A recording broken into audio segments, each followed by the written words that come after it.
E aí galera do YouTube, sejam muito bem-vindos a mais um vídeo aqui no meu canal, né? Vamos reagir aqui a algumas notícias de hoje, né?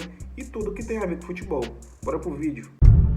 E o Frank de Jong continua com a saga de lesões na equipe do Barcelona, joga, se machuca e de novo o Barça noticiou que ele está lesionado e não deve atuar nas próximas partidas. Ainda não deu data para o retorno, mas pode ficar fora do jogo contra o Paris Saint-Germain pela Champions League. Treta na Espanha envolvendo o nome de Ancelotti. O jornal catalão diz que Ancelotti protege o Real Madrid na seleção brasileira. Isso daí foi hoje, uma notícia de hoje, dizendo que ele não convocou os jogadores do Real Madrid para beneficiar a equipe, né? E convocou o Rafinha e vai levar o Rafinha para jogar, inclusive, na altitude lá da Bolívia e assim prejudicando o time catalão. Parece que agora tá sobrando pro Ancelotti até aqui, né? Tropa, a situação do De Jong, né, mano, que é um jogador excelente, tá bem difícil, crítica, né, porque ele tá lesionando muito, né, e pro time isso não é muito rentável, né, porque paga o salário do cara e ele quase não joga, então é bem crítico isso, mas faz parte do futebol, né, e sempre vai ter isso no futebol, então é bem difícil da gente falar isso, mas se tudo der certo, ele vai conseguir voltar e se destacar de novo, né? Agora falando um pouco dessa polêmica aí do Ancelotti tá favorecendo os jogadores do Real Madrid, eu acho bem louco, né? Porque ele é um ótimo treinador, cara, e não tem por que ele fazer isso, né? E deixa bem claro que a imprensa é louca da cabeça para tentar denegrir o que o cara tá fazendo, né, mano? Então, ele só por causa que ele não convocou os caras, tem hora que eu não entendo. Se convoca, tá errado. Se não convoca, tá errado. Então, é bem crítico isso e é bem chato, né? A seleção brasileira, hein? Inclusive, não só o Rodrigo e o Vini Júnior, né? Mas ele deixou de fora também o Éder Militão, que foi mencionado pela reportagem. Então agora dá uma olhada nos novos titulares de Carlo Ancelotti. Ele falou em mudança, galera. Ele fez muita mudança na seleção brasileira, praticamente metade do time é um time novo, como a gente tinha mostrado alguns vídeos atrás aqui nos treinamentos, que eu vou mostrar pra vocês. O que ele fez no treino, ele colocou na prática e não tá nem aí pra imprensa do que foi falado. O Ancelotti chega e muda o time e ponto final. Então ele vai com Alisson no gol, Fabrício, Bruno e Alexandro na zaga, Wesley na lateral direita, Caio Henrique na esquerda, Andrei Santos no lugar de Casimiro, que tá suspenso, Bruno Guimarães se mantém, Lucas Paquetá entrando no lugar do Rafinha, Samuel Lino entrando no lugar de Martinelli. No ataque ele tirou o João Pedro, colocou o Richarlison e tirou o Estevão e colocou o Luiz Henrique. Mudou o ataque completamente. Então nos 4 da frente ele mudou todo mundo, galera. Ele não tá nem aí. Mais de meio time, né, mudado com certeza aí pelo... Esse é um técnico que ele não tem medo de testar o que ele quer fazer, entendeu? Por isso que eu gosto do Carlo Ancelotti, porque ele não tem medo de arriscar, entendeu? Então, é bem plausível ter um técnico desse na seleção brasileira, né? E muito empolgante também, né? Porque ele vem fazendo um ótimo trabalho, né? Até o momento.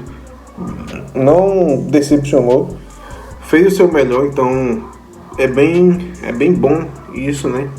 Porque ele não tem medo de ficar testando os jogadores para ver quem ele vai levar para a Copa do Mundo. Então, é bem verídico isso. E ele tá fazendo um ótimo trabalho até o momento, né? Então vamos ver o que vai acontecer daqui para frente e se ele vai continuar se desempenhando ao longo do tempo até a Copa do Mundo, né? Ancelotti, ele vem praticamente com o time reserva e iniciou aí na reserva na partida no Maracanã contra o Chile. Mas o que será que o Ancelotti tá querendo testar com o Samuel Lino? Muitos desses jogadores do ataque, eles sequer vão para a Copa do Mundo. Vamos ser sinceros, Samuel Lino, você acha que ele vai para a Copa? Coloca aí. Acredito que não vai, porque tem ainda o Vini Júnior, tem o Rodrigo, tem o Rafinha, tem mais atacantes, né, que não foram chamados. Então, muito difícil ele ser chamado, né? Vou ser sincero que talvez o Luiz Henrique não sei se vai para a Copa também. Tem tudo isso, galera, senão ele vai ter que deixar de fora muitos nomes aí do chamado escalão de cima, hein? Será que o Ancelotti vai ter coragem de deixar um desses nomes de fora?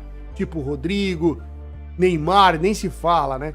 E a gente sabe que ele não vai deixar esse pessoal aí, porque não vai levar só atacante, não tem nem como fazer. É lógico que para um jogo aí diferenciado, talvez ele não quer prejudicar jogadores para jogar na altitude. Já foi aí chamado de estar favorecendo a equipe do Real Madrid. Talvez ele botou o Rafinha no banco, aproveitou então e já deu uma mudada geral para ver como vai ser o comportamento desse time, né? Eu não sei também se o Richarlison vai para a Copa, não. Acho muito difícil, hein? Com tantos atacantes aí, acho que vai complicar um pouco. Mas você comenta aí o que achou desta nova seleção brasileira. Os jogadores que voltaram e jogaram muito no Brasil e os jogadores que voltaram e não jogaram nada, que é o seu caso, Neymar. Mano, a decadência do futebol do Neymar nesses últimos anos tem chamado muita atenção e tem até o Cristiano Ronaldo envolvido nesse tema, mano. Então presta bem atenção nesse vídeo que eu quero saber a tua opinião. Eu quero saber se você concorda com essa história aí. É o seguinte, a gente tem 13 jogadores aí de ataque. 13. Ó, se colocar Vinícius Júnior, Rodrigo, Matheus Cunha, Rafinha, Martinelli, Luiz Henrique, Estevão, Richarlison, João Pedro eu já falei, não sei se eu falei. João Pedro você não falou não. João Pedro, 9. Caio Jorge, 10. Neymar, 11. O Pedro do Flamengo, talvez, 12. Então você tem 12 atacantes aí. Também, né? O Lino que ele convocou, o Lino do Flamengo, Lino. O Lino do Flamengo, Samuel Lino. Pra mim, o Neymar, né? Do jeito que ele tá, é bem difícil dele ir pra Copa, né? Mas eu queria que ele fosse, porque ele é um jogador que tem bastante experiência, né? Com Copas do Mundo e já quase definiu um, né? Se ele tivesse ganhado a Croácia, com certeza ele teria ido para a final, o Brasil. Então é bem difícil falar do Neymar, né? Mas também, cara, ele não tá naquela fase, entendeu? Que ele sempre jogou em 2022. Então é bem crítica a situação dele, né? Então eu não vou criticar também ele, né? Porque eu não tô na pele dele para não saber o que tá acontecendo. Mas para mim ele não tá apto ainda a jogar na seleção brasileira, né? Mas vamos ver o que o Carleto vai fazer, né? 13 jogadores. Há quanto tempo a gente não tem 13 jogadores para uma convocação, então? Que, por sinal, vamos ver como é que o Neymar vai se comportar. Você contou os que são de confiança dele que não foram convocados? Não, então, é isso, ó. Você tem a de confiança Rodrigo dele. E o Vini. Rodrigo, Vinícius Júnior e Rafinha. Você tem 3 já de confiança que vai. Esses 3 vão. Estevão vai. 4. Sobra 2 vagas. Ou não é isso? São 6 que levam? São 6. Aí você tem Samuel Lino.